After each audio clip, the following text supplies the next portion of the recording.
നമസ്കാരം, ഞാൻ ഡോക്ടർ ശ്രീ പാർവതി. കുട്ടികളുടെ ഓർമ്മശക്തിക്കും ബുദ്ധിവികാസത്തിനും ഡയറ്റിൽ ശ്രദ്ധിക്കേണ്ടത് എന്തൊക്കെയാണെന്ന് നമുക്ക് നോക്കാം. കുട്ടികളുടെ വളർച്ചയിൽ ആരോഗ്യകരമായ ഭക്ഷണത്തിന് നല്ലൊരു പങ്ക് വഹിക്കുന്നുണ്ട്. കുട്ടികളുടെ ഓർമ്മശക്തിക്കും ബുദ്ധിവികാസത്തിനും വൈറ്റമിൻസും ധാതുക്കൾ, ആൻറ്റി ഓക്സിഡൻസ്, ഒമേഗ-3 ഫാറ്റി ആസിഡ്സ് ഇവയൊക്കെ ഭക്ഷണത്തിൽ ഉൾപ്പെടുത്തേണ്ടത് പ്രധാനമാണ്. അത്തരത്തിൽ കുട്ടികൾക്ക് ദിവസവും നൽകേണ്ട ചില ഭക്ഷണങ്ങൾ ഏതൊക്കെയാണെന്ന് നമുക്കൊന്ന് നോക്കാം. ഒമേഗ-3 ഫാറ്റി ആസിഡ്സും വൈറ്റമിൻ ഡിയും അടങ്ങിയ സാൽമൺ പോലുള്ള മത്സ്യങ്ങൾ കുട്ടികൾക്ക് കൊടുക്കുന്നത് നല്ലതാണ്. ഇത് അവരുടെ ഓർമ്മശക്തിക്കും തലച്ചോറിൻ്റെ ആരോഗ്യത്തിനും നല്ലതാണ്. പയറുവർഗ്ഗങ്ങൾ, മുട്ട പോലെയുള്ള പ്രോട്ടീൻ അടങ്ങിയ ഭക്ഷണങ്ങളും കുട്ടികളുടെ വളർച്ചയ്ക്ക് നല്ലതാണ്.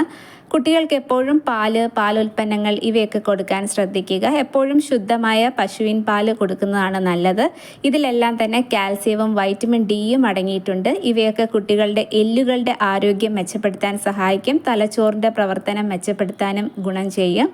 ഇലക്കറികളും കുട്ടികൾക്ക് ദിവസേന കൊടുത്തിരിക്കേണ്ട ഒരു ഭക്ഷണമാണ്. വൈറ്റമിൻസിൻ്റെയും ആൻറ്റി ഓക്സിഡൻറ്റുകളുടെയും മിനറൽസിൻ്റെയും നാരുകളുടെയും ഒരു പ്രധാനപ്പെട്ട സ്രോതസ്സാണ് ഇലക്കറികൾ. ഇതിലുള്ള vitamin A, vitamin B, vitamin E, K, vitamin C എന്നിവയ്ക്കൊപ്പം ബീറ്റ കരോട്ടിൻ, ഫോളേറ്റ് എന്നിവ അടങ്ങിയിട്ടുണ്ട്.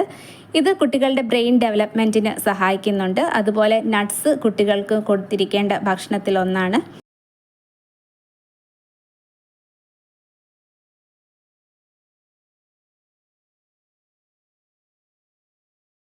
എല്ലാ തരത്തിലുള്ള നട്ട്സും കുട്ടികൾക്ക് കൊടുക്കാൻ ശ്രദ്ധിക്കുക. ഇതിൽ വൈറ്റമിൻസും ആരോഗ്യകരമായ കൊഴുപ്പും അടങ്ങിയിട്ടുണ്ട്.